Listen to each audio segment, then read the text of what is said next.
Well, I'm finally back. Hi everyone, so before we get to the video, I would like to say something if you don't mind. Since I'm really busy most of the times, I might not have much time to work on videos. So don't expect any fast uploads from me, okay? Alright, back to the video. How is it going, guys and gals? New Super Mario Bros. Wii. The amazing 2D adventure on the Wii with a total of 9 unique worlds with different themes to play. And I'm going to rank them. Since I played this game so many times, I'll try my best to rank these worlds. And just so you know, this video is made for fun and I do not mean to offend anyone. So please, I mean it. Anyways, the way I'm going to be ranking these worlds is by using Tier Maker. Yep, I'm doing something different for this video. If you enjoyed this video, then feel free to like, subscribe, and comment the video like, what's your favorite ice cream flavor? On the other hand, if you didn't like the video, you don't have to subscribe nor like. It's optional. Without further ado, let's get started.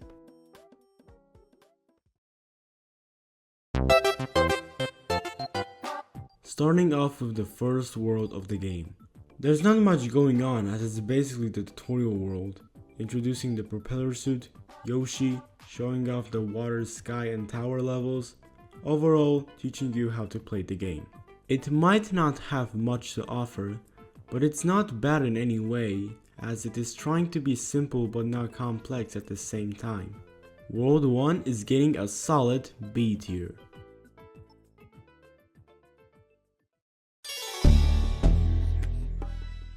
World 2 is slightly worse than the first one. I'm going to be honest here, I'm not the biggest fan of desert theme levels like everyone does. But I could be wrong, so I would like to be corrected. Anyways, World 2 isn't really special in any way. Sure, it adds some new enemies like fire snakes, pokies, spikes, flame chops, etc. While some of these are neat enemy ideas, some of these enemies you only see them used like in one level, and then you never see them again for the rest of the game, which is a shame since these enemies could have been put to good use. World 2 does have some unique level ideas, but they get quite repetitive if you already seen them, like in 2-4. It introduces the wind mechanic, which pushes you around. But it gets really annoying at times and it can push you off the edge if you're not careful. 2-Castle has also a neat level idea, where you have to choose the correct path to progress further into the stage. But the paths never change, so if you already played this level, you would know all the correct paths. Now, ignoring the fact that you can cheese the castle boss fight, the idea of Ron entering these massive pipes and coming out from different ones gives the boss fight a challenge. On a more positive note, the secret exit in 2-4 is actually clever design, that you have to use the wind to your advantage while timing the spin on the propeller suit. Anyways, that's all I have to say about this world. So sadly, I'm giving World 2 an E tier.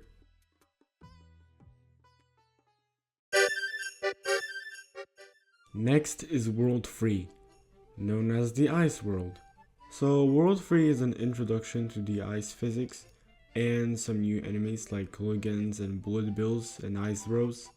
More importantly, this world also introduces a new power-up, the penguin suit, which lets you slide on your belly, and it has the ability to throw ice just like the ice flower.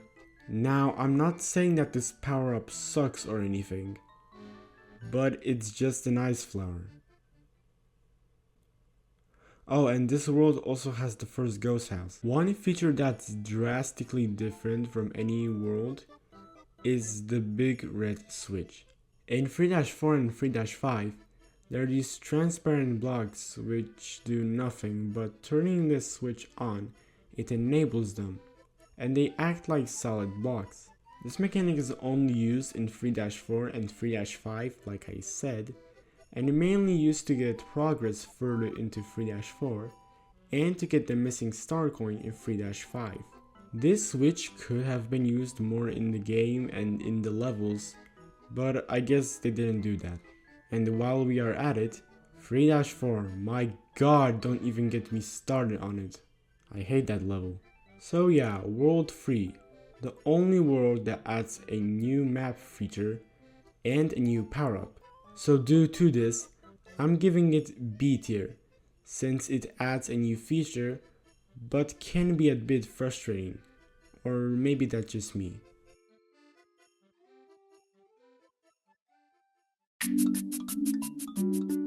World 4 has a lot of water levels, cause it's a beach. World 4 takes place on a beach, which means we're going to be swimming a lot. And the water levels are known to not be very good. There are some interesting level designs, so let's go over them. In 4-3, we're introduced to a new enemy, the Hucket Crab, which is a cool addition to World 4, but sadly it doesn't appear in any other level, it's only in this level. 4-4 is the dreaded underwater level with bloopers. 4-5 has a special new block that when you hit it, a Lactus spawns, and instead of throwing spinies, it throws coins. Other than that, it's pretty useless and only appears in one level, which is this one. And now, the castle. I actually really like this level, mainly because of the skewers, and especially the part where you try to hide and run away from the skewer. This world also has the first airship, and well, it's just a regular airship, there's nothing crazy here. And so that concludes World 4, C tier.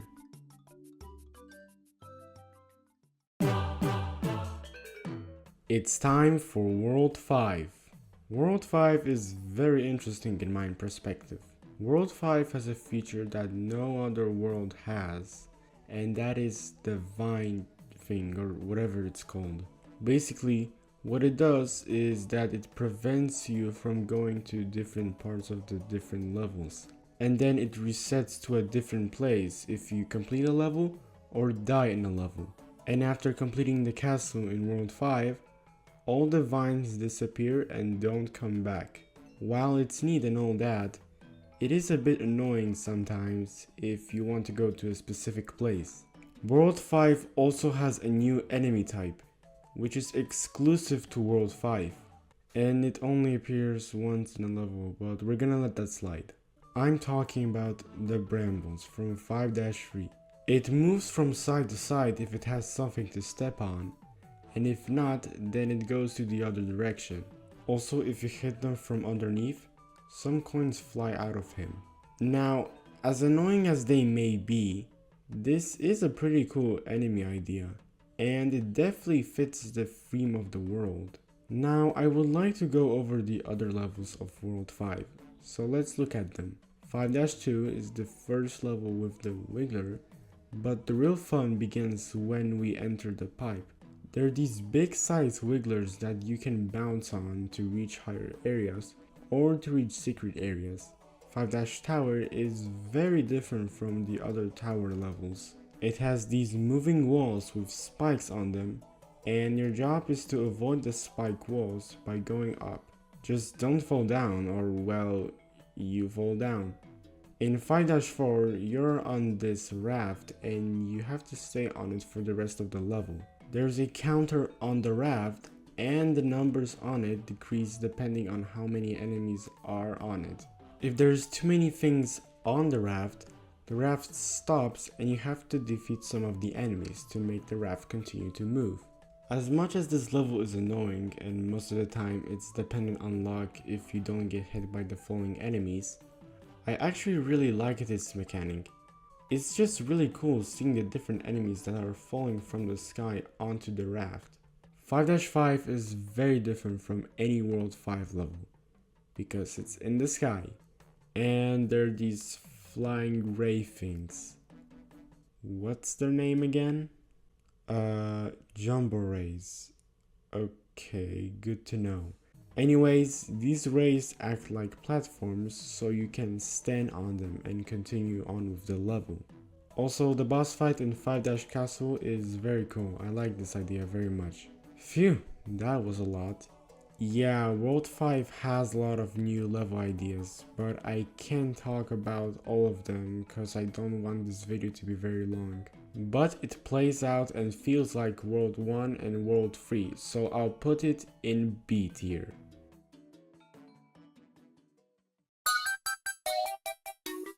World 6 actually has something new to offer.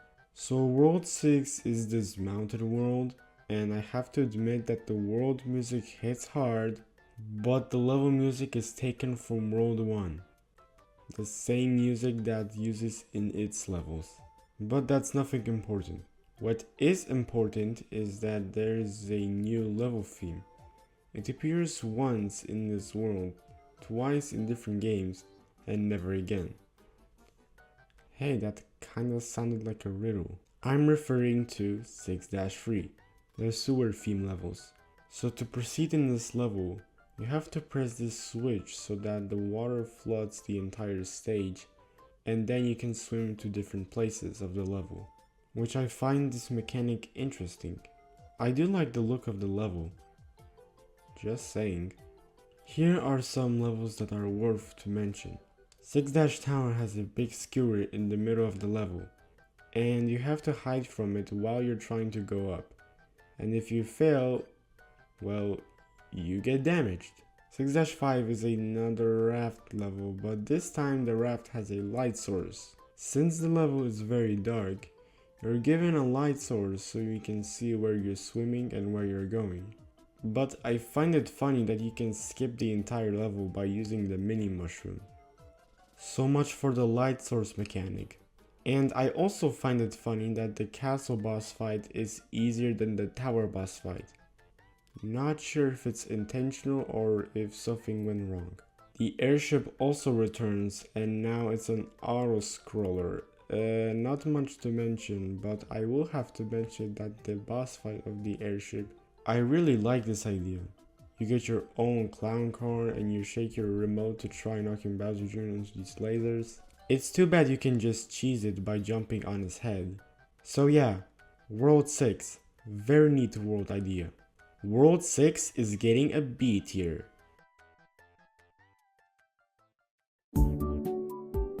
World 7.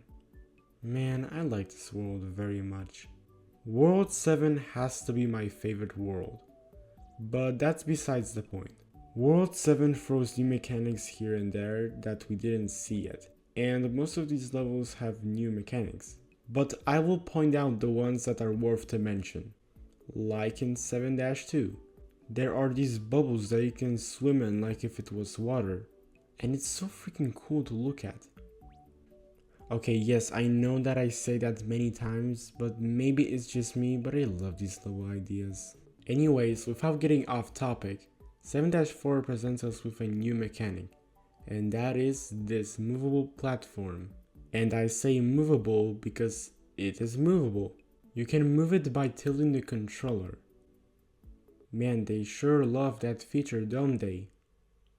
Well, this is the Wii after all, so what do I expect? The castle level has actually a new mechanic. That is that you can go on top of the castle and go in it. When went on top of the castle, you enter a room with barely nothing in it, but when going into the pipe, you're transported to the end of the castle where the boss fight is located at. This is the only castle that does this, and it's basically a warp system but in levels. Oh, and to get the skip, you have to get the secret exit in 7-Tower and beat 7-6, which is a pain in the... If I have to be honest, my favorite level has to be 7-5, because it gives me that classic Mario Maker design. It's not too much, and it's not too less. Alright, that's all I have to say about World 7. World 7 is seriously well put together, or maybe that's just me, but I think World 7 deserves an A tier.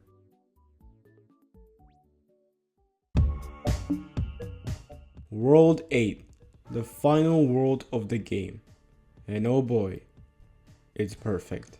World 8 has all the things that a final world in a Mario game needs. It has intense music, intense atmosphere, and level design, which we're going to talk about now. In A-1, we come across these meteors that fall from the sky. It really fits the atmosphere of the world. Sometimes the meteors spawn at bad times.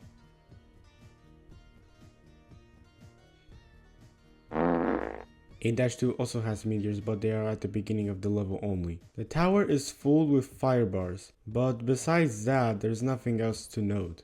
I do like the Kamek boss fight though. I like the idea of blocks turning into enemies when they get hit by the spell. It's very unique in my perspective. A-5 has another movable platform. You move it by... Yup, you guessed it, by moving the controller. But either way, in the level, you try to avoid bombs that fall from the sky and watch out for lava geysers. That's all you really need to know. And now, the airship. The final airship in the game. The main feature is that there are these screws and then these metallic blocks move so you can progress into the level. And the boss fight is really cool. You just have to time your ground pounds to hit the clown car. After defeating the boss, we rescue Peach, psych, that's not the end, and then we enter Bowser's castle. This level is well put together, especially the part where you have to jump from other platform to platform while watching out for the lava. And then the boss fight is hella cool, I gotta say. And the music? Well, it's definitely something else.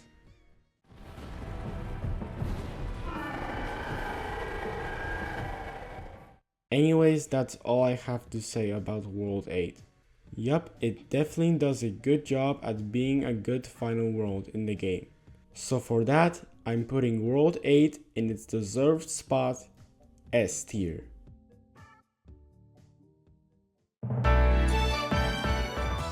And now, World 9. The real final world of the game. I'm going to be honest, I don't like this world at all.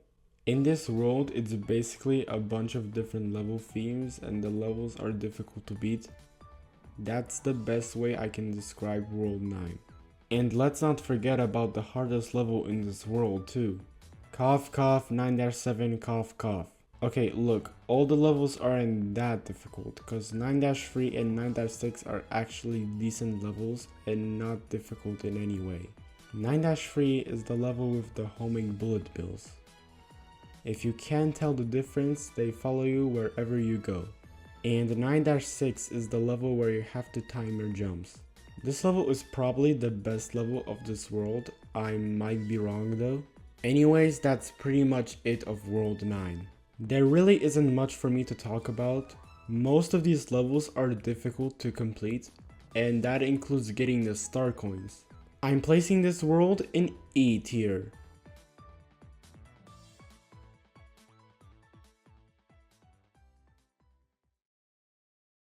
And so we made it to the end of the list. Here's the final look at the list. Pause the video if you want to see it. And yeah, so that was my attempt at ranking all the new Super Mario Bros. Wii worlds. If there's something in the list that you disagree with, which I know there is something, you can tell me in the comments. Anyways, that's all for today's video and I will see you next time. Peace out.